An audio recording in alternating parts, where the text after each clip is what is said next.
compartir esta tarde nuevamente con ustedes. Como decían nuestros hermanos, fue una gran bendición tener al pastor Sugel en medio nuestro el día miércoles, y creo que fue un sermón o un mensaje bastante claro y bastante necesario para que nosotros podamos entender esa lucha que existe en el corazón del creyente y asimismo el deseo de santificarse. Esa lucha con el pecado, pero al mismo tiempo el deseo de santificarse, y esto es única y exclusivamente a través de comprender el Evangelio. Y qué bueno que pudimos escuchar esta enseñanza sobre la importancia, ¿verdad?, del Evangelio en la vida del cristiano, del creyente. Ahora, hermanos, quisiera que abramos nuestras Biblias en la epístola de Santiago, en la carta de Santiago, en el capítulo número 1, para que podamos terminar con este capítulo número 1, y vamos a estar leyendo el versículo 26 y 27. Santiago capítulo 1, versículo 26 y 27.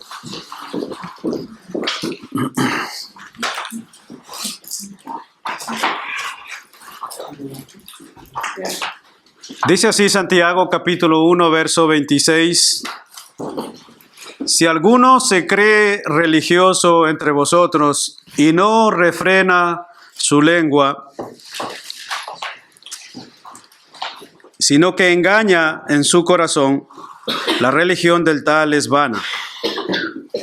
La religión pura y sin mácula delante de Dios el Padre es esta: visitar a los huérfanos y a las viudas en sus tribulaciones y guardarse sin mancha del mundo. Oremos, hermanos. Señor, te agradecemos por este momento que tú nos regalas y tú nos concedes, el de estar aquí presentes para escuchar tu palabra. Yo en lo personal deseo pedirte, Señor, y ponerme en tus manos sobre todo, ya que entiendo mis debilidades y mis limitaciones, y asimismo te ruego por mis hermanos en medio de sus debilidades y limitaciones.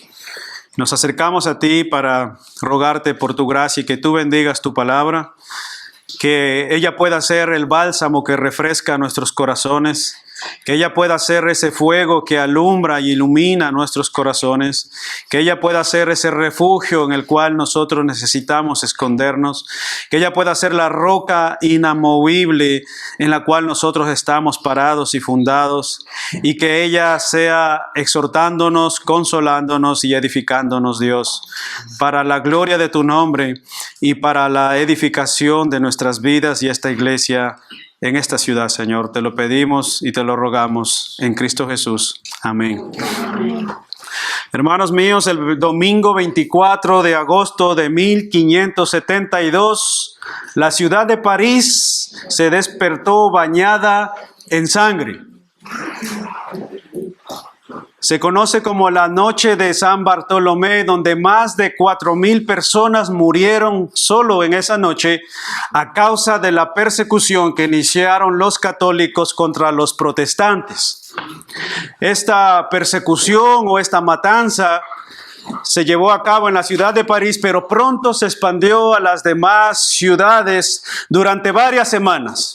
Y los historiadores afirman de que entre 10,000 y 30,000 personas perdieron la vida con estos acontecimientos, y todo ello llevado a cabo a nombre de la religión. Un grupo religioso persiguiendo a otro. Y con esto, hermanos, no cabe duda de que una u otra manera entendemos que la religión, cuando escuchamos esa palabra, muchas veces tiene una connotación o un sentido negativo ya para nuestras mentes. Cuando alguien escucha la palabra religión o religioso, tiene una connotación ciertamente negativa. Y este acontecimiento es una gran muestra de ello, o es un gran ejemplo de ello como ilustración para que nosotros podamos ver la gravedad que tiene cuando somos religiosos. Y en los versículos que vamos a considerar hoy, que son el versículo 26 y 27, hay una clara evidencia a no vivir una vida aparente y religiosa. ya que el llamado de todo creyente es una vida coherente con la palabra de Dios, una vida que tenga relación entre lo que se dice con lo que se hace. Eso es lo que vamos a ver y a considerar hoy en esta tarde, y veremos también de manera práctica lo que vimos la semana pasada cuando el hermano Abel o el pastor Abel considerábamos con él lo que significaba no ser solo oidores, sino hacedores. Estos versículos de hoy, estos dos versículos 26 y 27, nos muestran una manera práctica de no solo ser oidores, sino hacedores, cuando lo leemos en su contexto. Así que les voy a invitar a que consideremos mi primer punto. Pero antes de darles mi primer punto, quiero darles el título del sermón. El título del sermón, como decía nuestro hermano en la introducción, el que presidía, que era nuestro hermano José, dice: la religión verdadera es un corazón piadoso.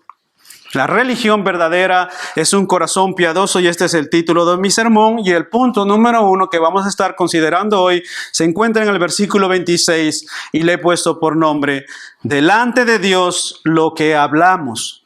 Delante de Dios lo que hablamos. Miren lo que dice el versículo 26. Dice: si alguno se cree religioso y no refrena su lengua, sino que engaña en su corazón, la religión del tal es vana.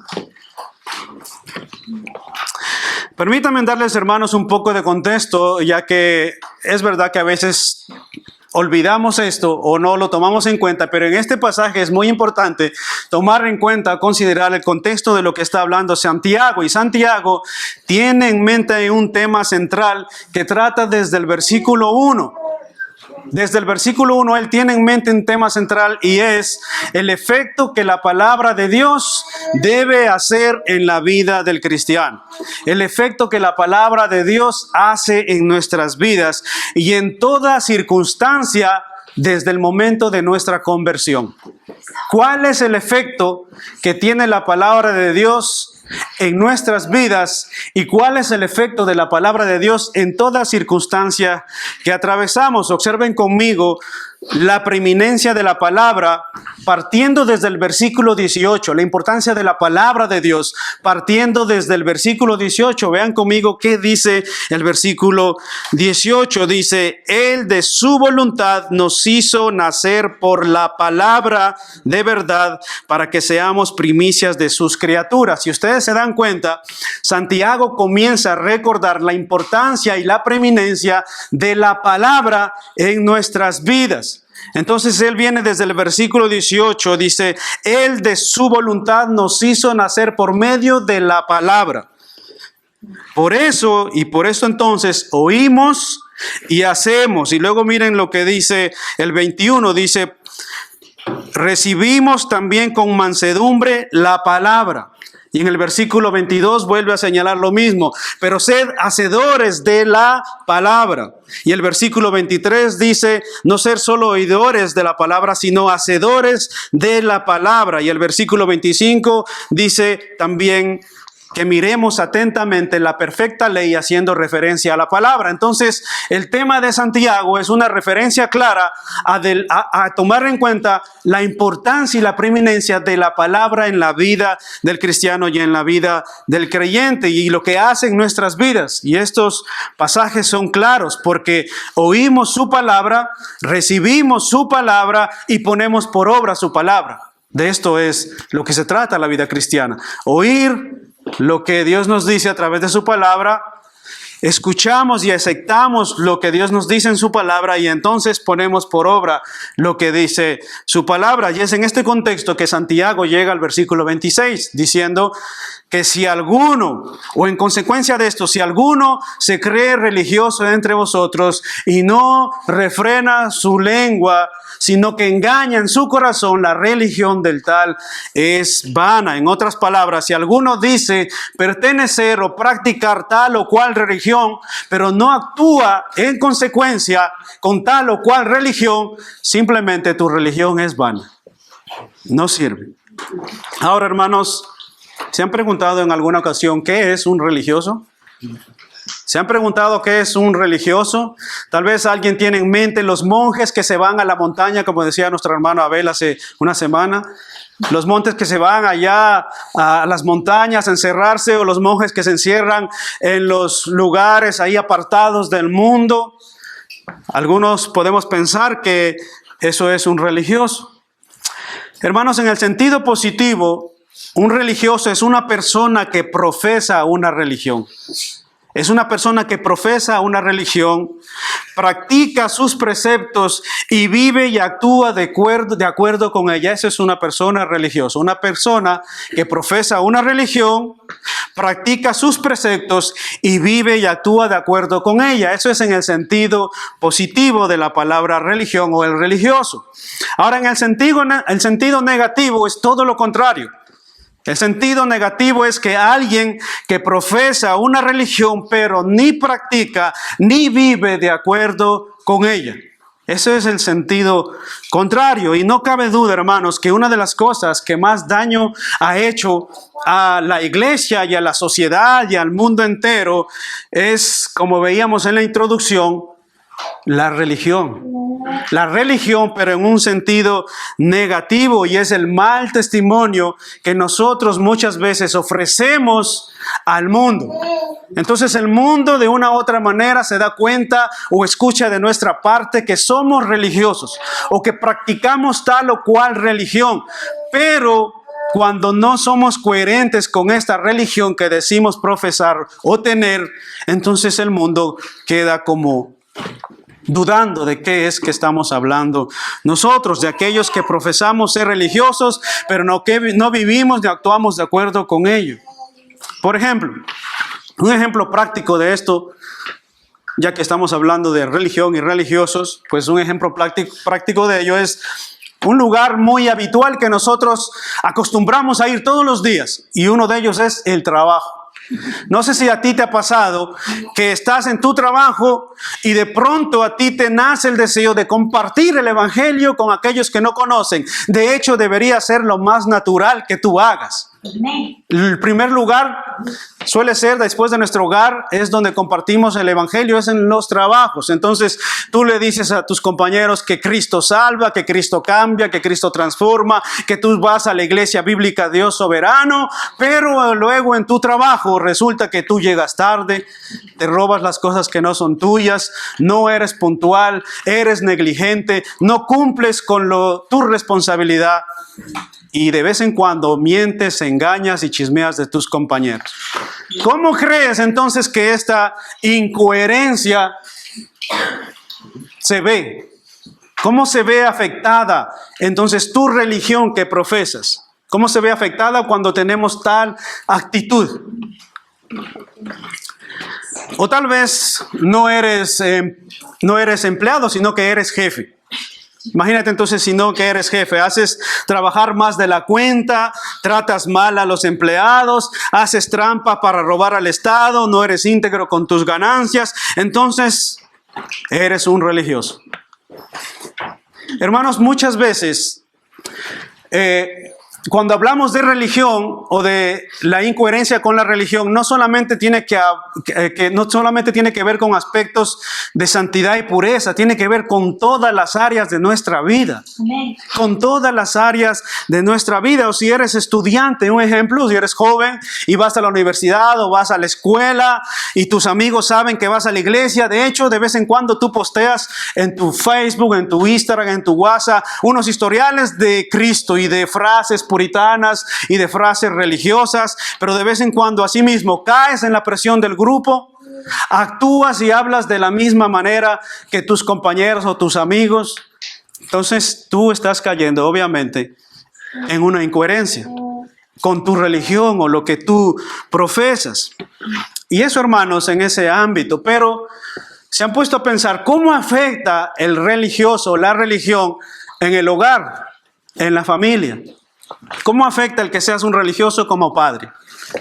¿Cómo afecta a nuestros hijos que nosotros seamos unos religiosos en nuestra casa y en nuestro hogar? Cuando les decimos a nuestros hijos que Cristo salva, cambia y transforma, y nosotros les mostramos un testimonio completamente distorsionado y erróneo de lo que estamos diciendo. ¿Ustedes saben o se imaginan cómo afecta esto, hermanos, a la vida de nuestros hijos? Como padres, ¿cómo afecta nuestra religiosidad a lo que profesamos decir? ¿O cómo afecta como esposos el llevar a cabo el nombre de religiosos? ¿Cómo afecta esto a nuestra relación conyugal? Entonces siempre hablamos del esposo porque como somos hombres siempre le achacamos a los hombres, pero vamos a hablar en este caso de las esposas, pero también es verdad que los hombres tienen lo suyo. Pero hablando de las esposas, imagínate entonces donde tú vives en un hogar que eres cristiana, pero no te sujetas a tu marido, no respetas a tu marido, pasas por encima de su autoridad, le haces quedar mal y le faltas al respeto. ¿Tú crees que tú estás actuando de acuerdo en la religión que tú profesas? ¿Tú crees que estás actuando bíblicamente? Cuando has escuchado Efesios capítulo 5, mujeres, respetad a vuestros maridos y someteos a ellos. Eso escuece muchas veces en los corazones, yo lo sé. Porque nuestra carne lo menos que quiere es sujetarse y lo menos que quiere es respetar y obedecer. Pero aquí no se trata de lo que sentimos, se trata de lo que Dios manda y dice en su palabra. Porque es su palabra nuestra regla de autoridad, nuestra regla de actitud, nuestra regla de fe, de conducta. Entonces ahora te imaginas que por la misma consecuencia de esa falta de respeto de tu esposa y esa falta de sujeción, tú como esposo actúas en consecuencia con agresividad, con violencia, con maltrato, con falta de cuidado, de protección o de provisión para tu casa. ¿Cómo se ve afectada entonces nuestra religión que profesamos en el hogar, en el núcleo de la familia? ¿Te das cuenta que todo comienza a convertirse como un cáncer y comienza a afectar dentro del núcleo familiar desde el centro de tu casa? Comienza a afectar en la vida no solo de tu hogar y de tu familia, sino que también afecta a la iglesia. Porque ¿quiénes son los que estamos reunidos aquí? Gentes aisladas uno de otro, un mundo, uno que viene de Júpiter, otro de Marte, otro de Venus, otro de Saturno. No, somos familias reunidas aquí en esta iglesia. Pero ¿qué pasa cuando esa religiosidad que profesamos decir o tener no es coherente en nuestro núcleo más cercano e íntimo que es el hogar? Cuando los padres no dan testimonio a sus hijos, cuando las esposas no respetan y se sujetan a sus maridos y cuando los esposos no tratamos a las mujeres como Cristo trata a la iglesia. Y es en ese sentido, hermanos, que no creen entonces que deberíamos considerar, sí, como dice el versículo 26, frenar nuestra lengua. Miren lo que dice el versículo 26. Si alguno se cree religioso entre vosotros y no frena su lengua, ¿a qué se refiere con esto? ¿Se refiere acaso de chismear? Puede tener una connotación, pero en el contexto de este pasaje, Santiago se refiere a aquellos que somos apresurados para querer predicar el evangelio, pero nuestro testimonio está en el suelo, en el piso. Entonces Santiago nos dice, si alguno se cree religioso y no frena su lengua un poquito, entonces la religión del tal es vana porque se engaña en su corazón. La gente terminará diciendo estos religiosos, los que son unos fanáticos que usan a Dios solo cuando les conviene. Estos religiosos fanáticos solo usan a Dios cuando les conviene. Y ¿saben algo, mis hermanos amados de Iglesia Bíblica Dios Soberano? Jesús mismo condenó esta actitud. Jesús condenó la religiosidad de los fariseos, justamente porque querían aparentar algo por fuera externamente, pero su corazón estaba podrido, dice la Escritura en Mateo capítulo 23, versículo 25, y no lo busque, yo se lo voy a leer. Lo único que le pido, por favor, escuche. Mateo 23, verso 25, Jesús condenó esto diciendo: ay de vosotros, escribas y fariseos, hipócritas, porque limpiáis los de fuera del vaso y del plato, pero por dentro estáis llenos de robo y de injusticia. Versículo 26, fariseo ciego, limpia primero lo de dentro del vaso y del plato, para que también lo que está afuera sea limpio. Ay de vosotros, escribas y fariseos hipócritas, porque sois semejantes a sepulcros blanqueados, que por fuera, la verdad, se muestran hermosos, mas por dentro estáis llenos de huesos de muerto y de toda inmundicia. Así también vosotros por fuera, la verdad, os mostráis justos ante los hombres, pero por dentro estáis llenos de hipocresía e iniquidad. En otras palabras, hermanos, solo hablas de algunos aspectos de la religión, pero no la practicas. Y deberías considerar refrenar tu lengua si esa es tu actitud. Deberías considerar ciertamente refrenar tu lengua si esa es tu actitud. La conclusión de Santiago es que la religión de tal persona es vana, es decir, no tiene fuerza, no tiene verdad, es inútil y sin propósito. Y no cabe duda que esa sería la conclusión de una religión tal, y de un testimonio tal, y de una vida tal. Simplemente no tiene fuerza, no tiene verdad, es inútil y sin propósito y no sirve para nada. ¿De qué o cómo afectaría la vida de una persona que dice que va a la iglesia y es cristiano al mundo? ¿De qué? ¿Cómo afectaría esa vida así? ¿Se han puesto a pensar en ello? Hermanos míos, todos estamos aquí. La Escritura está por encima de todos y cada uno de nosotros. Entonces yo y ustedes estamos incluidos. Entonces nos preguntémonos y hagámonos un examen de conciencia. ¿Cómo afecta nuestra religiosidad, nuestra aparente irreligiosidad, cuando somos hipócritas y no vivimos conforme a lo que decimos saber o escuchar, o de lo que hemos aprendido? Por eso digo, ¿cómo afecta la visita de los pastores? Gran bendición, gloria a Dios. Pero ¿cómo ha afectado esto en tu casa, en tu hogar, en tu actitud, en tu comportamiento, en tu sometimiento a Dios, a su palabra? Como esposa, como esposo, como padres, como trabajador, como estudiante.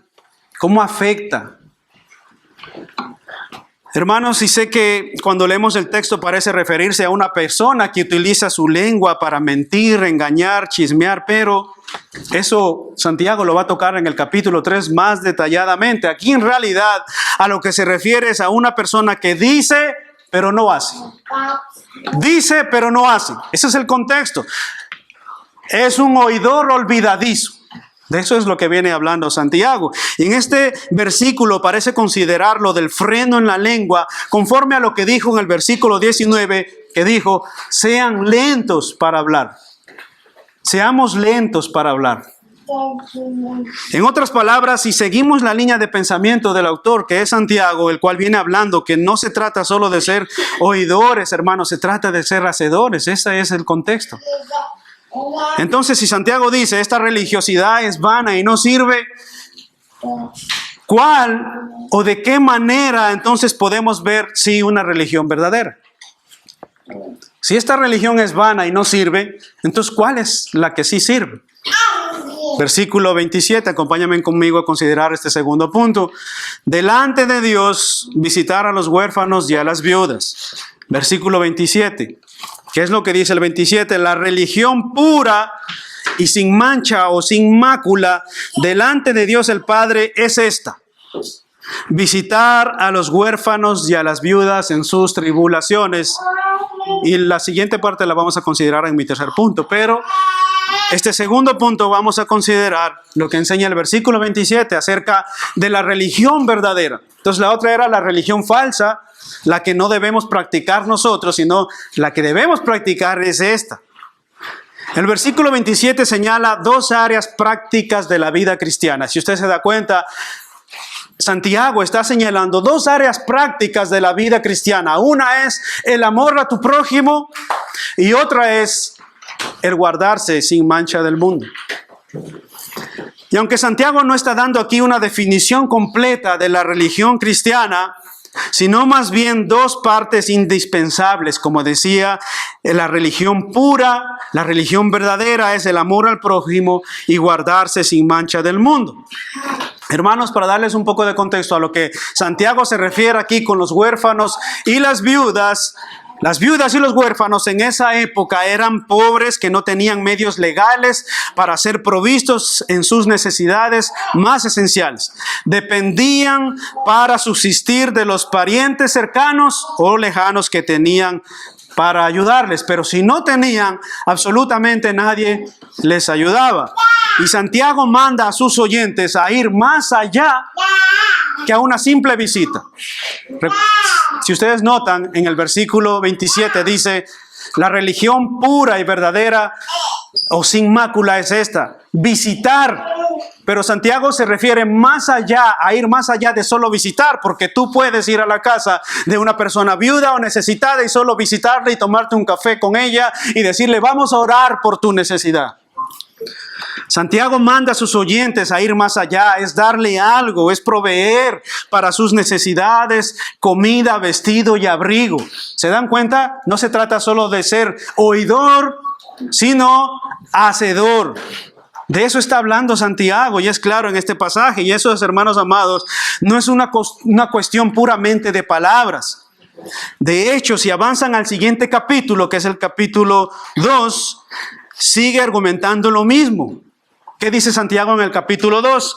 Versículo 14. Habla acerca de una fe sin obras. ¿Cómo vemos que tienes fe? Por las obras. ¿Cómo vemos que has creído? Por las obras. Santiago 2:14 dice, hermanos míos, tomen en cuenta eso, son creyentes, no son personas incrédulas, son cristianos. Y les dice, hermanos míos, ¿de qué sirve o de qué aprovecha si alguno dice que tiene fe y no tiene obras? ¿De qué sirve eso? ¿Podrá la fe salvarle? Y si algún hermano o una hermana están desnudos o tienen necesidad de mantenimiento de cada día, y alguno de vosotros dice, id en paz, caliéntate y sáciate, pero no les das para sus necesidades más básicas del cuerpo, ¿de qué sirve entonces tu fe? Así también la fe, si no tiene obras, es muerta en sí mismo. ¿Te das cuenta? ¿De qué sirve que alguien tenga necesidad y que es un hermano en Cristo comprado con la misma sangre y tú sabes que él tiene necesidad y tú cierras tu corazón y también haces esto? Y tú le dices solo, como yo soy religioso igual que tú, vamos a orar a Dios para que Él te provea. Por medio de otro hermano, no yo. Porque aquí hay hermanos más generosos y más abiertos que yo.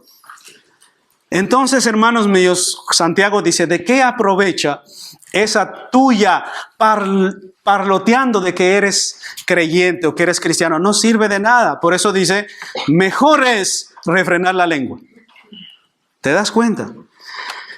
Para Santiago, la religión pura e incontaminada no solo es aquella que se traduce en ritos y ceremonias religiosas. Para Santiago es aquella que se traduce en acciones de amor para con nuestro prójimo, en acciones de amor para con los necesitados. Esa es la religión verdadera. Ahora, no vamos a caer en un error de que cada persona que viene aquí y tiene necesidad, la iglesia tiene que dar, porque no somos un club social. Somos la iglesia de Cristo y lo primero que necesita una persona es el evangelio. Le predicamos el evangelio y entonces amén, compartimos también lo que Dios nos ha dado. Y Jesús lo expresó en estas palabras al resumir. Él dijo que la ley se resumía en estos dos aspectos. Ama a Dios con todo tu corazón, con toda tu alma y con todas tus fuerzas, y a tu prójimo como a ti mismo. Entonces, si tú estás en necesidad, ¿cómo te gustaría que te ayuden? De la misma manera, entonces, saca de donde no tienes, no importa. Dáselo como la viuda le dio a Eliseo, de donde no tenía. Porque si tú tienes abundancia y das, no te cuesta mucho. Pero si no tienes, entonces es otra cosa. Pero aún ahí, el Señor nos manda y nos dice, tú quieres mostrar verdadera fe y verdadero amor, aún de donde no tienes, dale. Comparte. Ahora, hermanos, este es el primero de los aspectos de la vida cristiana verdadera. Veamos entonces el segundo y ya con esto terminamos seguimos a nuestro tercer y último punto. Delante de Dios, guardarse sin mancha del mundo. Versículo 27, léanlo conmigo. Versículo 27 dice, la religión pura y sin mácula delante de Dios el Padre es esta: visitar a los huérfanos y a las viudas en sus necesidades. Eso ya lo vimos. Y luego dice, y guardarse sin mancha del mundo.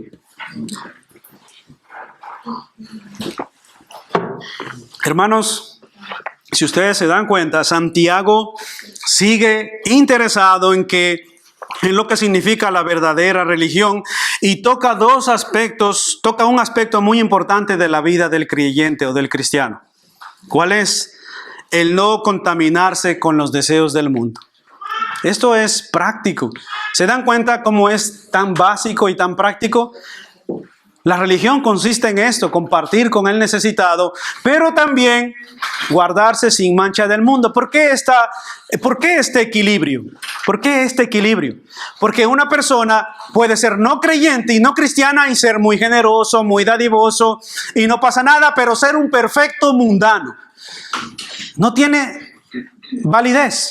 ¿Se dan cuenta? Porque yo conozco ya y saben, y yo sé que ustedes conocen que hay gente que es muy generosa y no es cristiana y no es creyente. Entonces Santiago y Dios a través de su Espíritu Santo que conoce nuestros corazones dice, ok, sé generoso y comparte con el necesitado, pero también guárdate sin mancha del mundo.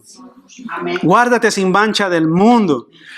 Primero existe, hermanos, muchas veces la tentación de tener amistad con el mundo, y la amistad con el mundo entonces nos lleva a un amor por el mundo. Y creo que la vida de Lot ilustra este principio. La vida de Lot ilustra precisamente este principio. Primero, Lot puso su tienda mirando hacia Sodoma y después fue a vivir en Sodoma. Y viviendo en Sodoma, se contaminó de todas sus prácticas en Sodoma.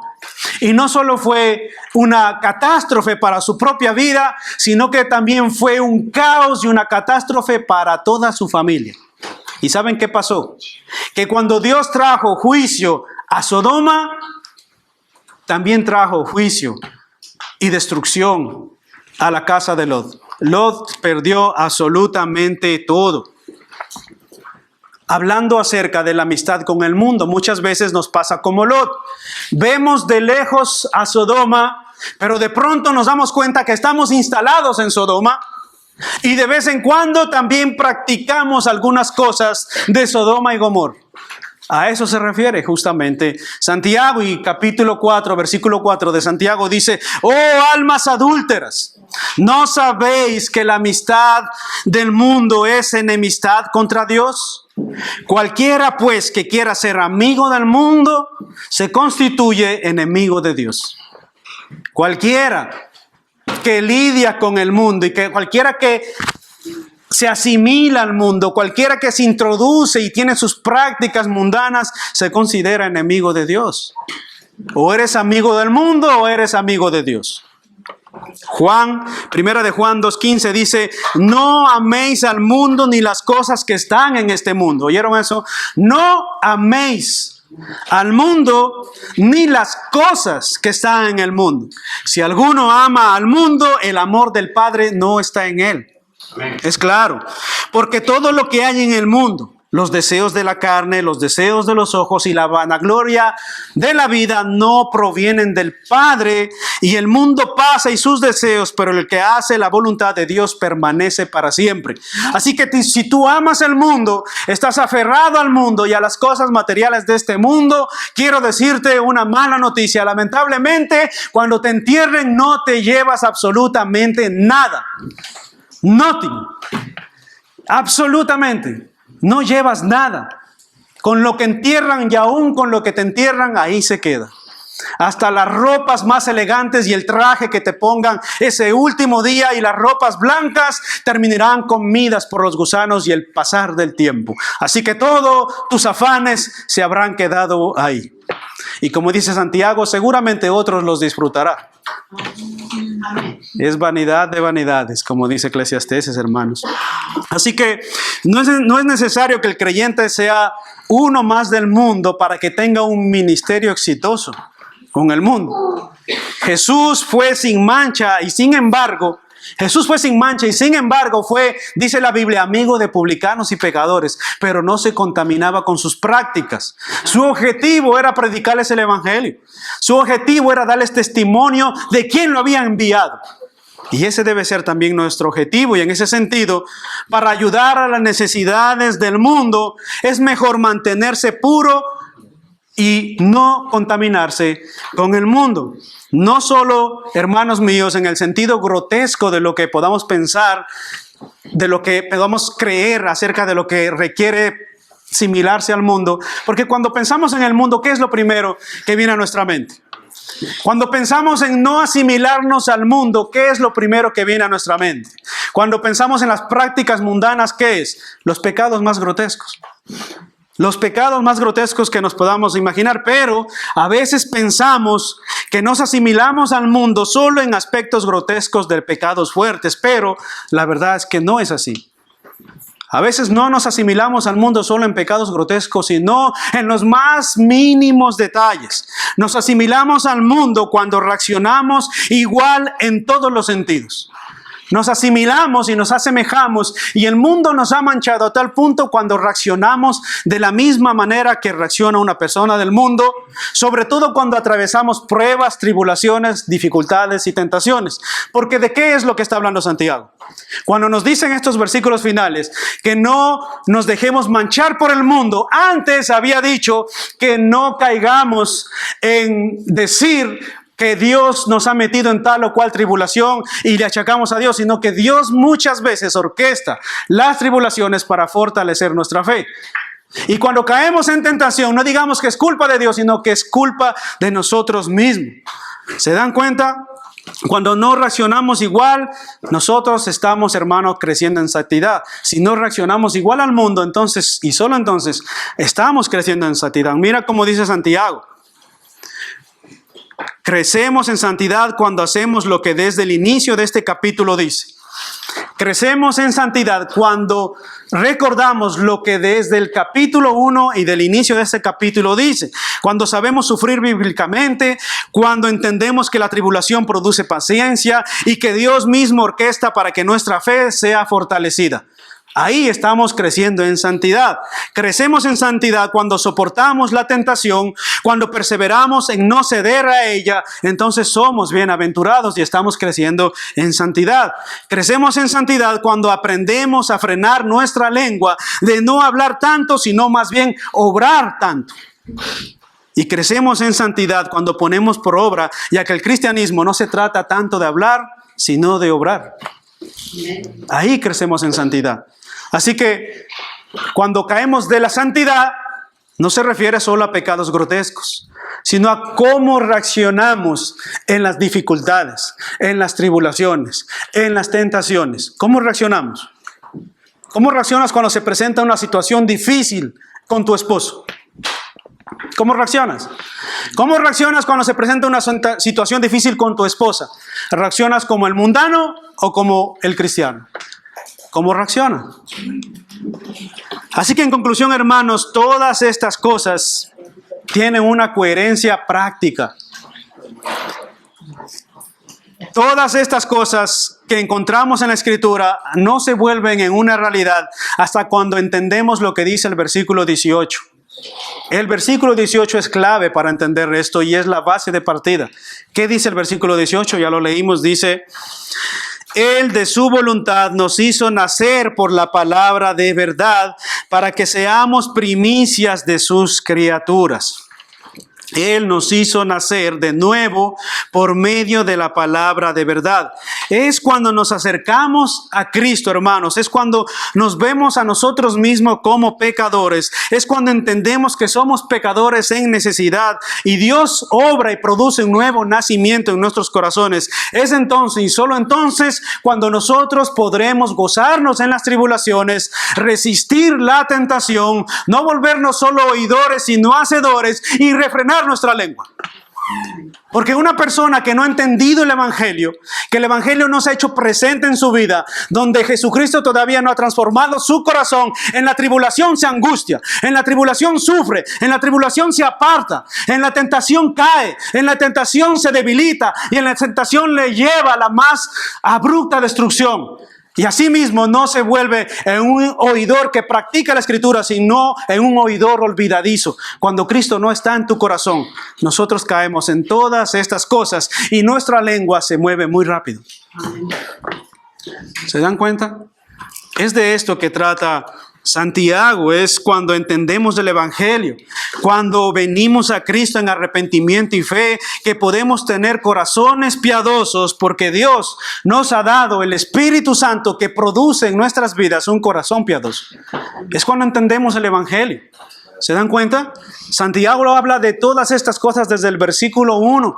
Cómo nosotros enfrentamos las tribulaciones, cómo enfrentamos las tentaciones, cómo enfrentamos todas estas cosas. Como el mundo, como unos religiosos en el sentido negativo o como unos religiosos en el sentido positivo. Así que, hermanos míos, Dios nos ha dado a través de su Espíritu Santo un espíritu y un corazón piadoso para obrar conforme a Jesucristo, conforme a sus mandamientos, conforme a su palabra. Así que, si tú te preguntas, hermano, pero yo muchas veces reacciono como el mundo.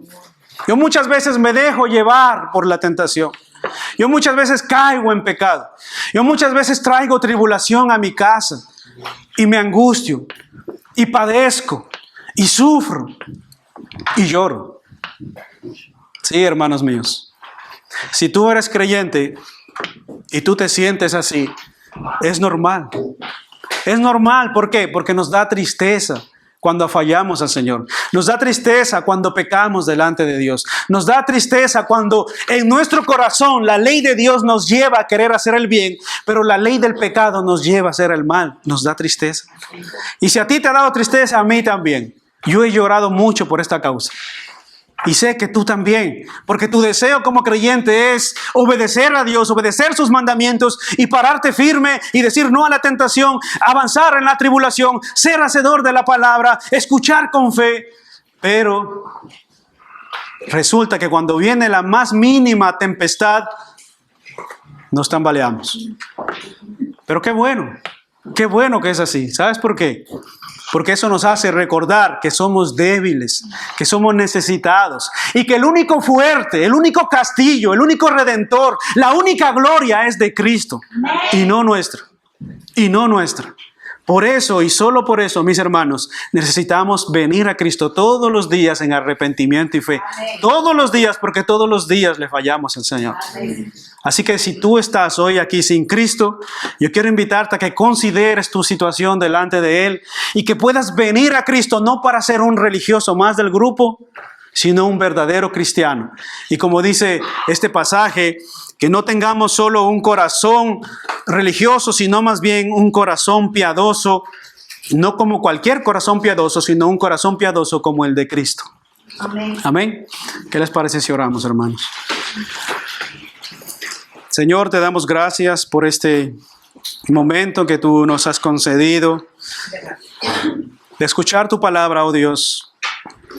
Gracias, oh Señor, porque tu propósito no es solo atribularnos, no es solo, Señor, exhortarnos, también es consolarnos, oh Dios. Y tú deseas, Señor, a través de tu palabra, de lo que hemos visto hoy, Señor, que no profesemos solamente de palabras una religión vana, oh Dios, sino más bien que seamos hacedores de tu palabra, que no solo seamos oidores, oh Dios, sino hacedores de ella. Perdónanos, oh Dios, porque no siempre lo hacemos, no siempre lo llevamos a cabo, no siempre, Señor, lo realizamos. Por eso estamos hoy aquí, para pedirte perdón por nuestros pecados, nuestras faltas, nuestras debilidades, ya sea en el trabajo, ya sea como empleados, ya sea como esposos, ya sea como padres o ya sea como hijos, Señor. Perdónanos porque muchas veces somos débiles, Señor. Y nos aferramos a tus promesas, nos aferramos a tu palabra, que tú nos has hecho nacer de nuevo por medio de tu palabra. Entonces tu palabra nos dice que si alguno ha pecado, abogado tiene delante del Padre. A Jesucristo nuestro defensor, a Jesucristo nuestro abogado, a Jesucristo nuestra roca fuerte, a Jesucristo nuestro ayudador, a Jesucristo nuestro pronto auxilio.